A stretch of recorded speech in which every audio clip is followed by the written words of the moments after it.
The Rousseau Gambit begins after white plays pawn to a4 and black replies with pawn to a5. If white plans to enter the popular Italian game by developing the knight to f3, black can surprise them with the aggressive move pawn to f5. This unexpected pawn push immediately creates complications and pulls the game into sharp, unfamiliar territory. The move pawn to f5 attacks the pawn on a4, and in most games, white reacts by capturing the pawn on f5. At first glance, this looks like a simple way to win a pawn. However, the knight soon discovers that it does not have many safe squares. If the knight retreats all the way back to g1, it wastes time and returns to its starting square. Black can then continue with pawn to d5, attacking the knight again and gaining another valuable tempo while developing quickly. White may try a different idea with bishop to b5, pinning the knight on c6 and hoping to create pressure. But black has a strong and surprising response. Queen to g5. This move immediately threatens queen takes pawn on g2, which would also attack the rook in the corner. Suddenly, white faces a difficult defensive problem. Defending g2 is tricky. Moving the king ruins castling, retreating the bishop blocks development, and pawn to g3 weakens light squares.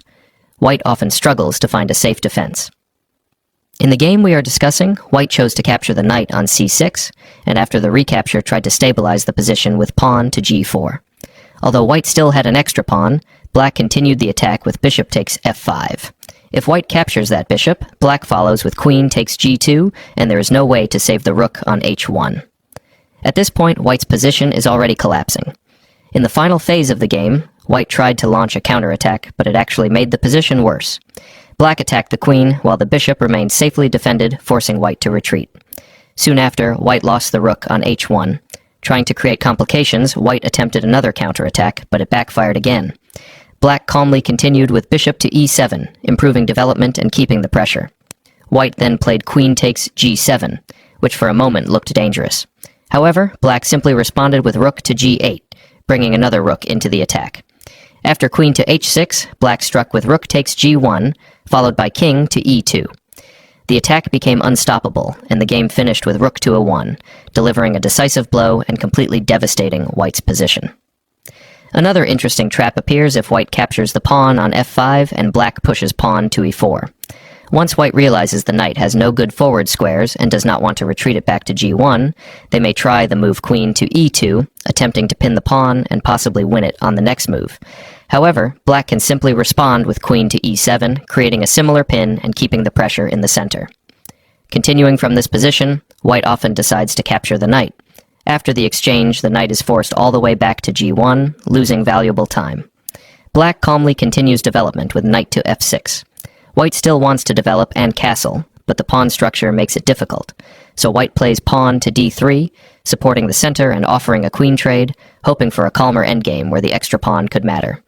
Instead of trading queens, black plays the strong move knight to d4, attacking the queen on e2. Suddenly, white realizes that the plan may not work. This move does more than just attack the queen. It also threatens knight takes c2, which would fork the king and rook. White must now defend the pawn on c2. One common attempt is queen to d1, protecting the pawn. But black continues with the brilliant move knight takes c2 anyway.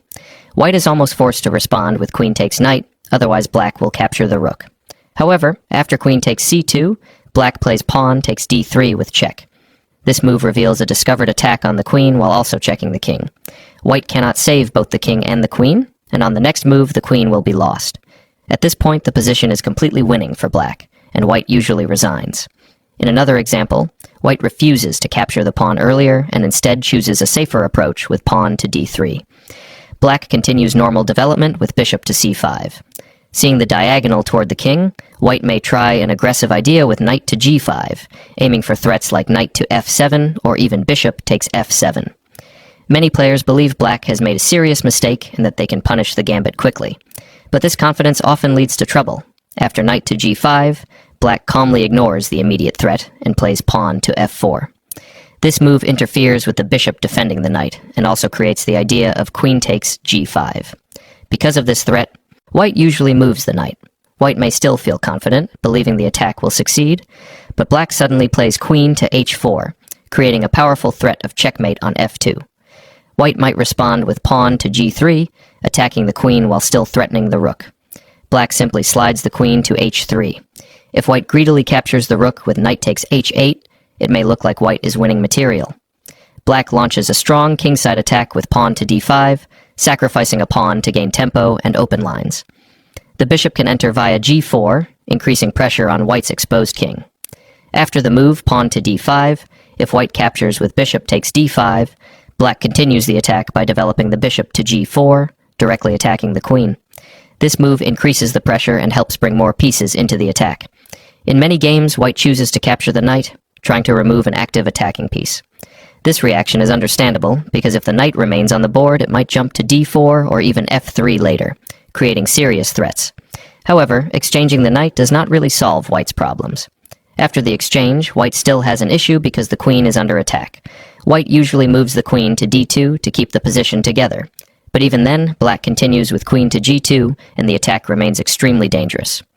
When the queen lands on g2, it not only attacks the rook on h1, but also creates pressure against the kingside pawns. White might try rook to f1 to defend, but black continues with bishop to h3, chasing the rook again and building a powerful battery along the diagonal. Now black threatens queen takes f1 checkmate. White has almost no choice and must play queen to e2 to stop the immediate mate, but black continues with pawn to f3, keeping the attack alive. It is interesting to see how the black queen penetrated deep into white's position and became very active on g2.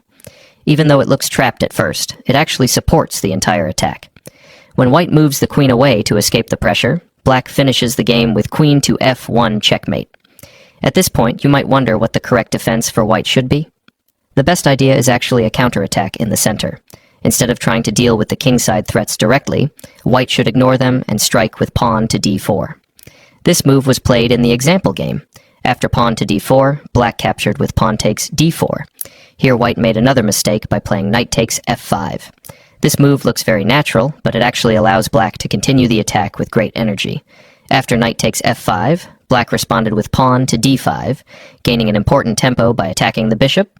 Once the bishop moves away, black can even capture the pawn on f5 while developing another piece. In the actual game, black chose an even stronger idea with the intermediate move, queen to e7 check.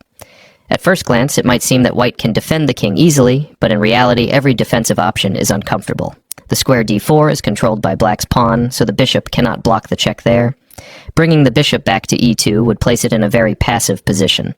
Playing queen to e2 would allow black to trade queens and still keep the initiative. Moving the king to f1 also looks awkward and unsafe. White's defensive options are awkward, so they play king to f1, leaving the king stuck and the rook on h1 inactive. White tries pawn takes f5, but black replies knight takes d4, attacking the bishop and increasing pressure. White retreats the bishop, then plays the risky queen to h5, ignoring defense and worsening their position. Here white should think about defense because the king on f1 is unsafe and development is behind. Black calmly plays pawn to g6, forcing the queen to move. White continues with queen takes d5, winning a pawn and thinking the position is improving. However, black replies knight to f6, and suddenly several white pieces are loose and poorly defended. White captures on c6, but after the recapture, black plays knight takes d5. White plays knight takes e7. Then comes the strong intermediate move, bishop takes b5 check. After the king moves, black plays bishop takes e7, winning a piece. White's king is stuck in the center and cannot castle, while black has better development and a material advantage.